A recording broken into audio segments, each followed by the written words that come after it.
शिक्षा संस्कृति उत्थान न्यास के दिल्ली में आयोजित कार्यक्रम ज्ञानोत्सव 2076 के समापन कार्यक्रम में एक सवाल का जवाब देते हुए संघ के संघ चालक मोहन भागवत जी ने कहा कि समाज के दोनों वर्गों को साथ आकर आरक्षण पर चर्चा करने की जरूरत है। इस बात को कहने की देर थी और कुछ सेक्युलर मीडिया हाउसेस ने इस मामले को उछालना शुरू कर दिया। इस मामले को इस तरह से प्रस्तुत किया गया मानो संघ आरक्षण के विरोध में बयान दे रहा हो। मगर जब हम इस तरह के बातों की बात करते हैं तो ये सोचने की आवश्यकता पड़ती है कि आखिर क्यों बार बार यह बात फैलाई जा रही है। बार बार संघ स्पष्टीकरण देता है मगर उसके बाद भी यह विषय उठाया जाता है। यह टैग करने की कोशिश की जाती है कि संघ आरक्षण विरोधी है। यह प्रयास कोई आज से शुरू नहीं हुए, यह प्रयास काफी लंबे समय से चल रहे हैं। पहले तो यह दिखाने की कोशिश की गई कि संघ एक जातिवादी संगठन है, तरह तरह के आरोप लगाए गए, मगर संघ ने जमीन पर अपने कामों के माध्यम से और अपने नीतियों के माध्यम से जनता के सामने यह संदेश पहुंचाने में सफल रही कि हम जातिवादी नहीं हैं, बल्कि हम जातिवाद को खत्म करना चाहते हैं, समाज की सभी बुराइयों को खत्म करना चाहते हैं। उसके बाद एक ये नई तरह का पैंतरा अपनाया जा रहा है, एक नया नैरेटिव चलाने की कोशिश की जा रही है जिसमें बार बार संघ को आरक्षण के विरोध में दर्शाने की कोशिश की रही है। ऐसा ही इसी तरह का एक मामला बिहार चुनाव से पहले भी हुआ था जिसमें मोहन भागवत जी के बयान को गलत तरीके से पेश किया गया था। मगर अब जमाना सोशल मीडिया का है, अब प्रोपेगेंडा एक तरफ से इतनी आसानी से फैलाए नहीं जा सकते क्योंकि प्रोपेगेंडा का जवाब भी दिया जाता है। नमस्कार, मैं सौरभ कुमार और आप देख रहे हैं विश्व संवाद केंद्र का संवाद मंथन।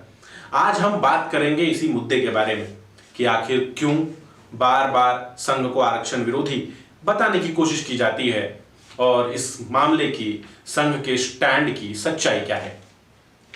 अगर अभी हम देश की राजनीतिक परिस्थितियों को देखें तो एक तरह से जो दल विपक्ष की राजनीति कर रहे हैं उनके पास मुद्दों की भारी कमी हो गई है। महंगाई का मुद्दा नहीं रहा और बाकी और किसी मुद्दे को अच्छे से उठा नहीं पा रहे हैं।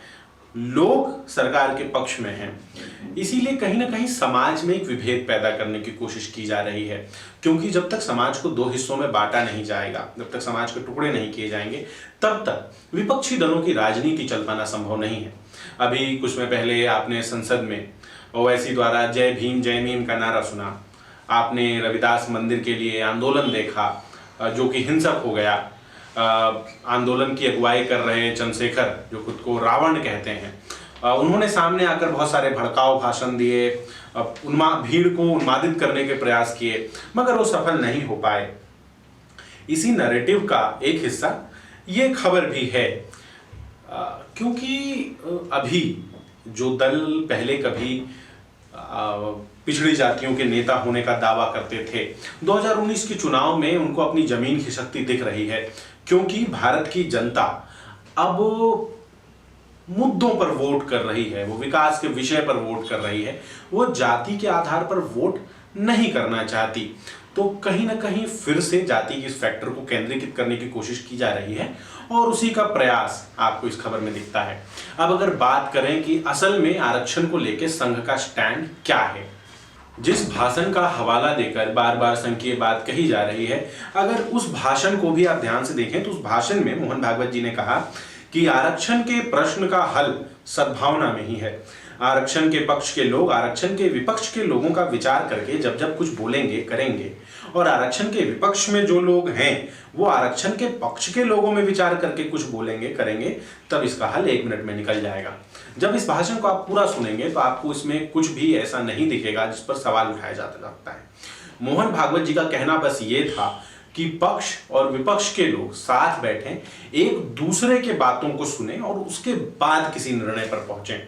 साल 1981 जब आरक्षण का मुद्दा लगभग हर राज्य में उठ रहा था, उस समय भी संघ की जो सर्वोच्च बैठक होती है अखिल भारतीय प्रतिनिधि सभा, 1981 की अखिल भारतीय प्रतिनिधि सभा में संघ ने सर्वसम्मति से एक प्रस्ताव पारित किया था और उस प्रस्ताव का मूल ये था कि आरक्षण, जिस जातिगत भेदभाव को खत्म करने के लिए आरक्षण लागू किया गया है, उस असमानता को दूर करने के लिए जरूरी है कि आरक्षण कुछ और समय तक लगा रहे जब तक पिछड़ा समाज शक्ति संपन्न नहीं हो जाए, जब तक भेदभाव खत्म ना हो जाए, तब तक आरक्षण हटाने की बात नहीं की जानी चाहिए।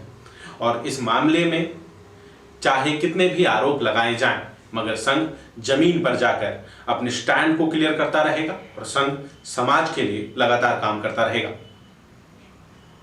अगर आपको हमारा ये वीडियो अच्छा लगा और आप लगातार इस तरह के विषयों पर हमसे जुड़े रहना चाहते हैं तो हमारे चैनल को सब्सक्राइब करें। अगर फेसबुक पे हमारे वीडियो को देख रहे हैं तो हमारे वीडियो को लाइक करें। आपका बहुत बहुत धन्यवाद।